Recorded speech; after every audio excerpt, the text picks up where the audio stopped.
धर्मेंद्र प्रधान के इस्तीफे के ऐलान के महज 3 घंटे 14 मिनट में खत्म हुआ सीजेपी का आंदोलन। जानिए कैसे बदली पूरी कहानी।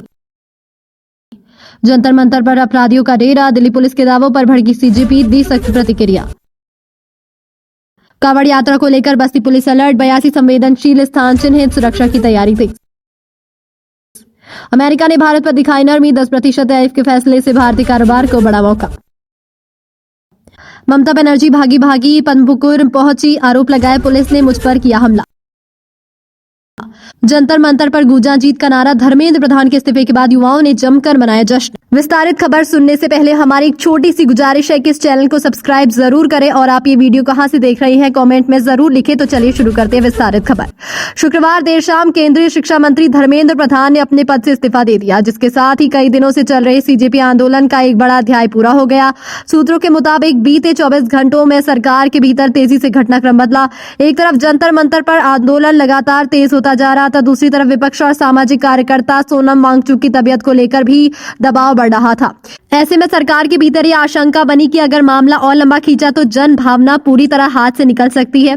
इसी वजह से सरकार ने आखिरकार शिक्षा मंत्री का इस्तीफा लेने का फैसला किया। खबरों के अनुसार यह इस्तीफा वास्तव में 2 दिन पहले ही लगभग तय हो चुका था, बस यही समय का इंतजार किया जा रहा था। इस्तीफे के तुरंत बाद प्रधानमंत्री नरेंद्र मोदी ने सोशल मीडिया पर पोस्ट करते हुए इसे राष्ट्र हित और युवाओं के भविष्य को ध्यान में रखते हुए लिया गया फैसला बताया। रक्षा मंत्री राजनाथ सिंह समेत पार्टी के कई वरिष्ठ नेताओं ने भी इस फैसले का समर्थन करते हुए इसे साहसिक कदम बताया। हालांकि पार्टी के भीतर से एक धड़े ने इसे शिक्षा मंत्री की बलि करार देते हुए असहमति भी जताई।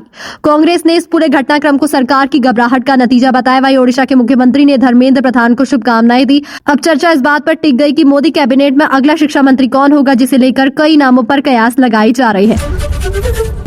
शिक्षा मंत्री के इस्तीफे के तुरंत बाद कॉकरोच जनता पार्टी ने अपना आंदोलन पूरी तरह वापस ले लिया। पार्टी नेताओं ने प्रेस के सामने आकर दावा किया कि सरकार के साथ हुई 3 दौर की बातचीत में उनकी सभी प्रमुख मांगें मांग ली गई है, जिसमें शिक्षा मंत्री का इस्तीफा, आंदोलन के दौरान दर्ज मामलों की वापसी और घायल प्रदर्शनकारियों को मुआवजा देना शामिल है। दिलचस्प ये रहा कि इस्तीफे के ऐलान के ठीक 3 घंटे 14 मिनट के भीतर पूरा आंदोलन समाप्त हो गया, जो अपने आप में इस पूरे घटनाक्रम की तेज रफ्तार को दिखाता है।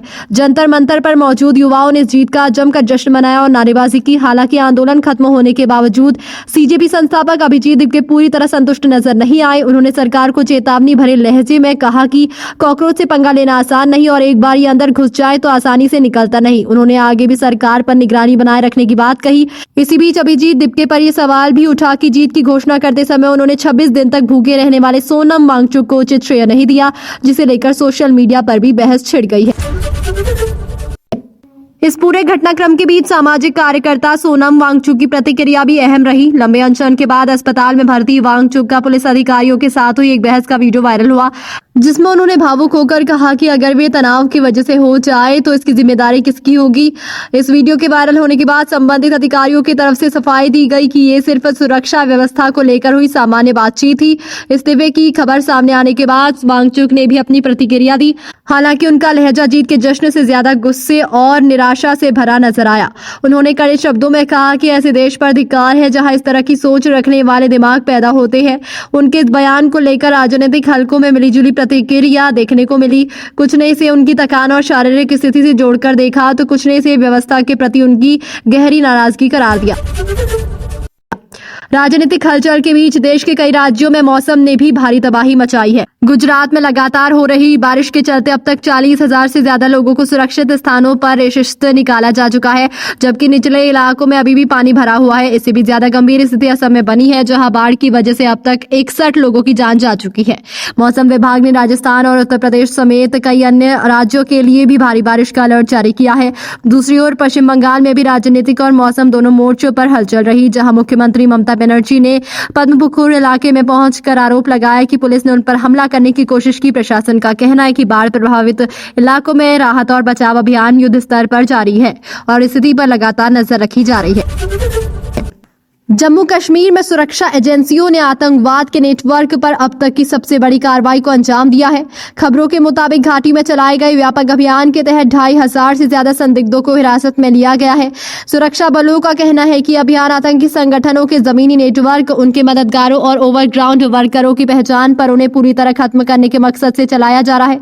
हालांकि इतने बड़े पैमाने पर हुई इस कार्रवाई पर घाटी की सियासत में तीखी प्रतिक्रिया देखने को मिली है। पूर्व मुख्यमंत्री महबूबा मुफ्ती और उमर अब्दुल्ला ने अभियान पर कड़ी आपत्ति जताई है। उनका कहना है कि इतने बड़े पैमाने पर स्थानीय लोगों को हिरासत में लेना आम जनता को परेशान करने वाला कदम है और इससे कश्मीर के लोगों में असुरक्षा की भावना बढ़ सकती है।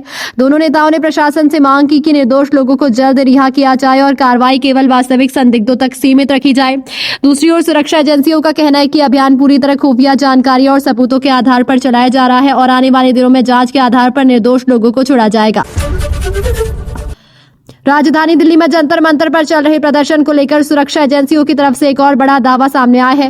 फेशियल रिकॉग्निशन सिस्टम यानी FRS के जरिए हुई जांच में पुलिस ने दावा किया कि प्रदर्शन स्थल पर 2500 से ज्यादा ऐसे लोग मौजूद हैं जिनका आपराधिक इतिहास रहा है और इनमें से कुछ पुलिस कर्मियों को निशाना बनाने की फिराक में है। इसके अलावा दिल्ली पुलिस ने यह भी खुलासा किया कि प्रदर्शन को लेकर पाकिस्तान से जुड़े कुछ सोशल मीडिया अकाउंट के जरिए जानबूझकर फर्जी खबरें फैलाई जा रही है ताकि माहौल को और भड़काया जा सके। हालांकि इन दावों पर कॉकरोच जनता पार्टी ने कड़ी आपत्ति जताई है। पार्टी की तरफ से कहा गया है कि प्रदर्शनकारियों को बदनाम करने और आंदोलन को कमजोर दिखाने की एक सोची समझी रणनीति है।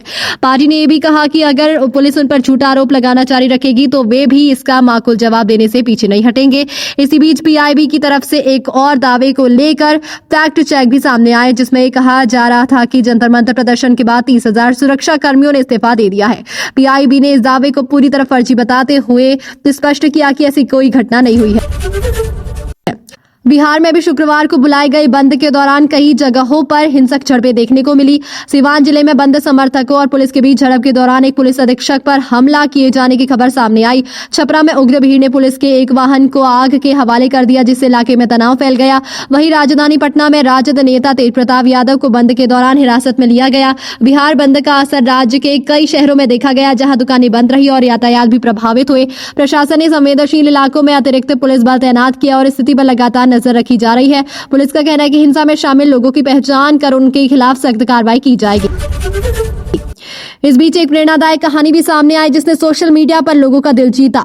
19 साल के एक नीट अभ्यर्थी ने जब उसे लगा कि उसके साथ रिजल्ट को लेकर अन्याय हुआ है तो वो सीधे सुप्रीम कोर्ट पहुंच गया। उसने अदालत से महज 10 मिनट का समय मांगा ताकि वो अपनी बात रख सके। अदालत ने उसकी बात गंभीरता से सुनी और मामले की जांच के आदेश दिए। जांच में सामने आया कि छात्र के साथ वाकई कोई गड़बड़ी हुई थी जिसके बाद उसे उचित न्याय मिला और आखिरकार उसे MBBS की सीट मिल गई। इस कहानी को लेकर सोशल मीडिया पर खूब चर्चा हो रही है और लोग इसे मौजूदा नीट पेपर लीक विवाद के बीच एक उम्मीद की किरण के तौर पर देख रही है। ये कहानी ये भी दिखाती है कि सही मंच पर सही तरीके से आवाज उठाने पर न्याय मिलना संभव है, भले ही उसमें वक्त लगे। CJP संस्थापक अभिजीत दीपके की पृष्ठभूमि को लेकर भी अब खासी चर्चा हो रही है। असल में वे पहले पत्रकारिता के क्षेत्र से जुड़े रहे और सूचना के अधिकार यानी RTI के जरिए कई बड़े मुद्दों को सार्वजनिक करने के लिए जाने जाते थे। बाद में उन्होंने सामाजिक सक्रियता की दिशा पकड़ी और एक छोटे से मीम से शुरू हुआ ये आंदोलन कुछ ही हफ्तों में देशव्यापी बन गया जिसने आखिरकार एक केंद्रीय मंत्री तक का इस्तीफा कर दिया। इसी कड़ी में पार्टी के प्रवक्ता सौरभ दास का नाम भी लगातार सुर्खियों में रहा जो खुद की पत्रकारिता और RTI कार्यकर्ता की पृष्ठभूमि से आते हैं और अब आंदोलन में एक अहम आवाज बनकर उभरे हैं। इसी बीच CJP के मंच से कांग्रेस के वरिष्ठ नेता मणिशंकर अय्यर का एक बयान भी चर्चा में रहा जिसमें उन्होंने कहा कि पहले सत्ता के बड़े नामों का नाम सुनकर ही लोग सहमत जाते थे और इसी क्रम में उन्होंने पूर्व में विवादों में रहे उमर खालिद और शर्जील इमाम का भी जिक्र किया। इतना बड़ा आंदोलन खड़ा करने के बाद अब सवाल ये भी उठ रहा है कि क्या कॉकरोच जनता पार्टी आने वाले समय में सीधे चुनावी राजनीति में भी उतरेगी। पार्टी की एक प्रेस कॉन्फ्रेंस में इसे लेकर बड़ा संकेत भी दिया गया, हालांकि अभी इस पर आधिकारिक फैसला नहीं हुआ है। पश्चिम बंगाल में भी राजनीतिक हलचल कम नहीं रही। धर्मतला इलाके में हुई हिंसा के मामले में अब तक 7 FIR दर्ज की जा चुकी है।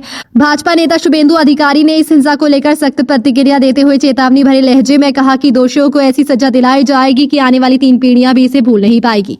इसी बीच तृणमूल कांग्रेस की बागी सांसद सायोनी घोष ने भी CJP आंदोलन को लेकर एक दिलचस्प टिप्पणी की।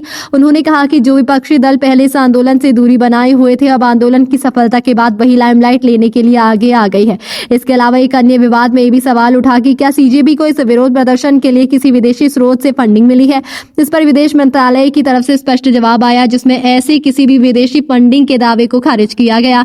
मंत्रालय ने कहा कि अभी तक ऐसी कोई पुष्टि करने वाली जानकारी सामने नहीं आई, हालांकि जरूरत पड़ने पर आगे भी जांच जारी रहेगी। आज की बड़ी खबरें यही समाप्त होती है। जय हिंद।